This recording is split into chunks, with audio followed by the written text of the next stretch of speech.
বৈষম্য বিরোধী ছাত্র আন্দোলনের সময় 5 আগস্ট পদত্যাগ করে দেশ ছেড়ে পালান শেখ হাসিনা। বিভিন্ন সময় বিভিন্ন আজব আজব কথাবার্তার জন্য তিনি সমালোচিত হতেন। এর মধ্যে অন্যতম একটা আজব বিষয় ছিল তার রেসিপিগুলা। বিভিন্ন সময় বিভিন্ন পণ্যের দাম বেড়ে যাওয়াতে তিনি এই রেসিপিগুলা নিয়ে আসতেন। এমনকি তাকে রেসিপি আপাও বলা হতো। যখন পেঁয়াজের দাম বেড়ে গিয়েছিল তখন তিনি বলেছিলেন পেঁয়াজ ছাড়া রান্না করা যায় এবং তাদের বাসায় নাকি পেঁয়াজ ছাড়াই রান্না করা হয়। বর্ষাকালে যখন কাঁচামরিচের দাম বেড়ে গিয়েছিল তখন তিনি বলেছিলেন কাঁচামরিচ যখন সস্তায় পাওয়া যায় তখন সেগুলোকে শুকিয়ে রেখে বর্ষাকালে যখন কাঁচামরিচের দাম বেড়ে যাবে তখন সেই শুকনো মরিচে পানি ছিটিয়ে দিলেই নাকি সেগুলো আবার কাঁচামরিচ হয়ে যাবে। এমনকি মাংসের দাম বেড়ে যাওয়াতে তিনি মাংসের বদলে কাঁঠাল খেতে বলেছিলেন। কাঁঠালের বার্গার, টমেটো শুকিয়ে রাখা থেকে মাছের কাটার রেসিপি, মিষ্টি কুমড়ার বেগুনি এবং আরো বেশ কিছু রেসিপি রয়েছে এই রেসিপি আপার। আজকের ভিডিওতে আমরা এই সব কিছুই দেখবো। এই কন্টেন্ট অলরেডি এসএটিভি যেহেতু বানিয়ে নিয়েছে তাই এই কন্টেন্ট আইডিয়া ক্রেডিট তাদেরকেই দেওয়া হলো। বেশি দেরি না করে আমরা মূল ভিডিওতে চলে যাই। ভিডিও শুরু করার আগে আপনাদের কাছে আমার একটাই রিকোয়েস্ট, যারা এখনো চ্যানেলটিকে সাবস্ক্রাইব করেন নাই প্লিজ সাবস্ক্রাইব দ্য চ্যানেল। আর আজকের এই ভিডিওটা যদি একটু ভালো লাগে তাহলে ভিডিওতে অবশ্যই একটি লাইক দিবেন। তাহলে চলুন বেশি দেরি না করে আজকের এই ভিডিওটা শুরু করা যাক, যদিও আমি অলরেডি দেরি করেই ফেলেছি। তো প্রথমেই রয়েছে মিষ্টি কুমড়া দিয়ে বেগুনি। এই রেসিপি তিনি নিয়ে আসেন 2022 সালের রমজান মাসে, যখন বেগুনের দাম অনেক বেশি ছিল। 2022 সালের রমজান মাসে 6 এপ্রিল সংসদে তিনি বলেন বেগুন দিয়ে বেগুনি না খেয়ে অন্যান্য কম দামি সবজি দিয়ে বেগুনি খাওয়ার জন্য। মিষ্টি কুমড়া দিয়েও অনেক সুস্বাদু বেগুনি বানানো যায় এবং তারা নাকি এভাবেই করে খায়। মোটা চালের দাম এখন 46 টাকার মতো আছে, সেটা কিন্তু খুব বেশিটা বাড়েনি। চিকন চাল বা মাঝারি চাল কিছুটা বেড়েছে। আলু পাইকারি বাজারে এখন 25 টাকায় প্রতি কেজি পাওয়া যাচ্ছে। রসুন 25 টাকা, 25 টাকা। বেগুনের দাম এই রোজার সময় সবাই বেগুনি খাবে, হঠাৎ 110 টাকার উপরে বেগুন হয়ে গেল, সেটা এখন কমে 80 টাকায় এসেছে। তো বেগুন দিয়ে বেগুনি না খেয়ে আরও যে সবজি সহজলভ্য আছে সেটা দিয়ে খেলেই হয়, আমরা তাই খাই। মিষ্টি কুমড়া দিয়েও খুব ভালো বেগুনি না বানায়, মিষ্টি কুমড়া দিয়েও বেগুনি বানানো যায়, সেভাবে আমরা করি, সেভাবে করা যায়। তো এরপরে রয়েছে পেঁয়াজ ছাড়া রান্না। আপনারা যেমনটা জানেন 2019 সালে পেঁয়াজের দাম অনেক বেড়ে গিয়েছিল। পেঁয়াজের দাম বেড়ে যাওয়া নিয়ে তাকে প্রশ্ন করা হলে তিনি বলেন পেঁয়াজ ছাড়াও রান্না হয়। আর কিছু না পেয়ে পেঁয়াজ পেঁয়াজ ছাড়াও কিন্তু রান্না হয়। হ্যাঁ, আমি কিন্তু করি, আমি করি, তো আমাদের বাসায় করে। তিনি আরও বলেন যে তিনি পেঁয়াজ ছাড়াই রান্না করেন এবং তাদের বাসায় নাকি পেঁয়াজ ছাড়াই রান্না করে। এবং তিনি বলেন যে পেঁয়াজ নিয়ে অস্থির হওয়ার কিছুই নাই। তরকারিতে বেশি পেঁয়াজের বদলে অল্প পেঁয়াজ দিয়ে রান্না করা কিংবা পেঁয়াজ ছাড়াই রান্না করা। পেঁয়াজ দিয়ে রান্না করতে হয় এমন কোনো তরকারি আপনারা কি পেঁয়াজ ছাড়া রান্না করেছেন এবং খেয়েছেন কি না তা অবশ্যই কমেন্ট বক্সে জানিয়ে দিতে একদমই ভুলবেন না। আমরা কিন্তু পেঁয়াজ ছাড়াও রান্না করি। অনেক তরকারি আছে যা পেঁয়াজ ছাড়াই করা হয়। এটা কোনো এমন এই পেঁয়াজ নিয়ে এত অস্থির হয়ে পড়ার কি আছে আমি তো জানি না। হয়তো বেশি জায়গায় একটু কম দিয়ে খেতে হতে পারে, এই তো। তো এরপর আমরা কথা বলবো বহুল আলোচিত একটি রেসিপি, মাংসের পরিবর্তে কাঁঠালের রেসিপি নিয়ে। তিনি প্রথমেই বলেন অনেকেই নাকি মাংস খেতে চায় না। অনেকেই কিন্তু মাংস খেতে চায় না। তো যারা মাংস খেতে চায় না তারা চাইলে আমাকে এনে দিতে পারে। মানে আমি বুঝলাম না, তারা মাংস খেতে চায় না নাকি মাংস খাওয়ার জন্য পায় না, সেটা তো আপনি বুঝাইতে পারলেন না।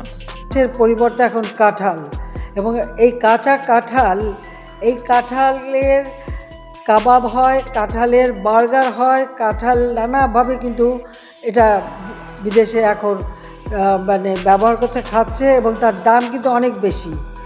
আপনি কাঁঠাল দিয়ে কাঁচা কাঁঠালের একটা বার্গার। আপনারা যারা বাইরে দেশে থাকেন তারা কি কখনো কাঁঠালের বার্গার কিংবা কাঁঠালের কাবাব দেখেছেন এবং খেয়েছেন কিনা তা অবশ্যই কমেন্ট বক্সে জানিয়ে দিতে ভুলবেন না। রেসিপি আপা যেহেতু বলেছেন তাহলে অবশ্যই একবার টেস্ট করে দেখা উচিত। আর কাঁঠাল যেহেতু জাতীয় ফল তো কোনো কথাই নাই। তো বন্ধুরা, এরপর রয়েছে মাছের কাটার রেসিপি। মাছের কাটা নিয়ে বলতে গিয়ে যদি আমার মুখে মাছের কাটা লেগে যায় তাহলে আর আমি বাকি ভিডিও বানাতে পারবো না। আমি এইটা নিয়ে আর বলছি না, আপনারা নিজেরাই দেখে নিন। আমরা মাছে ভাতে বাঙালি, এই মাছে ভাতে বাঙালি হিসেবেই যেন আমরা থাকতে পারি। আর এখন মাছের কাটা একটা সমস্যা, অনেকে মাছ খেতে চায় না, কিন্তু প্রক্রিয়াজাত করলে পরে কিন্তু এই কাটাও কিন্তু নরম করে ফেলা যায় এবং খাওয়া যায়, এবং সেটা খুব বেশি কঠিন না, এমনকি ঘরে ঘরেও করতে পারেন। আপনারা যদি প্রেশার কুকারে মাছ 1 ঘন্টা 10 মিনিট সিদ্ধ করেন, মাছের কিন্তু কাঁটা নরম হয়ে যায়। মাছ মাছের মতনই থাকবে, কিন্তু কাঁটা নরম হয়ে যাবে, এবং আপনারা সেটা বাচ্চাদেরও খাওয়াতে পারবেন, এতে কোনো অসুবিধা হয় না। কাজে আমরা কিন্তু এটা করি, একটু রেসিপিও দিয়ে দিলাম সাথে, যাতে আপনাদের ঘরে কাটার সমস্যাটা না থাকে। তবে আপনারা কিন্তু মাছের কাঁটা নরম করে খেতে যাবেন না, না হলে বাংলাদেশে আর একটা বিড়ালও জীবিত থাকবে না, তাদেরকে না খেয়েই মরতে হবে। এবং শেখ হাসিনার কাছে আমার একটাই অনুরোধ থাকবে, ইলিশ যেহেতু আমাদের জাতীয় মাছ এবং ইলিশের দামও বেশি, অন্য কোনো কম দামি মাছে কিভাবে ইলিশের গ্রানটা পাবো সেই রেসিপিটা অবশ্যই দিয়ে দিবেন, হোক সেটা ভারত কিংবা অন্য দেশ থেকে, আমার কোনো সমস্যা নাই। আপনারা কি বলেন? এরপরে রয়েছে কাঁচামরিচ সংকটের সমাধান। যদিও এটা কোনো রেসিপির মধ্যে পড়ে না, তবে রেসিপি আপা আমাদের যেহেতু পরামর্শ দিয়েছেন আর এটা ভিডিওতে থাকবে না তা তো হতেই পারে না। 1 বছর আগে যখন কাঁচামরিচের দাম বেড়ে গিয়েছিল, তখন রেসিপি আপা আমাদের জন্য খুবই সুন্দর একটি সমাধান নিয়ে এসেছিলেন। তিনি বলেন যে বর্ষাকালে যেহেতু কাঁচামরিচের দাম বেড়ে যায়, তো কাঁচামরিচ যখন ক্ষেত করা হয় বা ফলন করা হয় তখন কাঁচামরিচ শুকিয়ে রেখে দিতে, পরবর্তীতে বর্ষাকালে যখন কাঁচামরিচের দাম বেড়ে যাবে তখন ওইটাকে একটু পানি দিলেই নাকি আবার কাঁচামরিচ হয়ে যাবে। বর্ষাকালে খুব স্বাভাবিক, বর্ষাকালে তো আর কাঁচামরিচের খেতে কিন্তু কেউ মরিচ তুলতে যেতে পারে না। কাঁচামরিচের দাম বাড়লে সবাই চিৎকার করে, তো আমি সবাইকে আহ্বান করবো এখন থেকে কাঁচামরিচ কিনে রোদে শুকায় রেখে দেন। বর্ষাকালে যখন দাম বাড়বে ওটা কিছু একটু পানিতে রাখলে কিন্তু আবার তাজা হয়ে যায়, আবার রান্না করে খাওয়া যায়। সহজ বুদ্ধি, আমি তো এটাই বলি, যেগুলি শুকায় রেখে দেন। টমেটো, অতিরিক্ত টমেটো হচ্ছে, বলছে কী করবো, আমরা রোদে শুকায় রেখে দেন।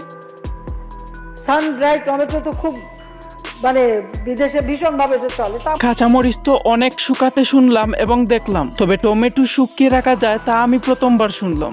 এবং তিনি একটি বিশেষ উদ্যোগ নেন যে পণ্যটির বেশি উৎপাদন হবে তা শুকিয়ে সংরক্ষণ করে রাখার জন্য, হোক সেটা টমেটো কিংবা কাঁঠাল। আমরা আরেকটা উদ্যোগ নিচ্ছি যে আমাদের প্রতিটি ক্ষেত্রে যে উৎপাদন হবে সেটাকে একটু দীর্ঘদিনের জন্য সংরক্ষণ করার জন্য আমরা বিশেষ উদ্যোগ নিচ্ছি। সেইভাবেই আমরা ওই চিলিং সিস্টেম অথবা ফ্রিজার সিস্টেম এটা আমরা করব প্রত্যেক বিভাগীয় শহরে, যাতে আমাদের অতিরিক্ত উৎপাদিত পণ্যটা আমরা সংরক্ষণ করতে পারি। তারপর রয়েছে ডিম ক্রাইসিসের সমাধান। আপনার ঘরে যত ডিম রয়েছে সেগুলো সিদ্ধ করে ফ্রিজে রেখে দিন, যখনই খেতে বসবেন তখনই আপনারা চাইলে ডিমগুলো দিয়ে ভাত খেতে পারবেন আর সহজেও রান্নাও করতে পারবেন। তবে আমার কথা যদি বিশ্বাস না হয় তাহলে চলুন রেসিপি আপার কাছ থেকেই শুনে আসা যাক।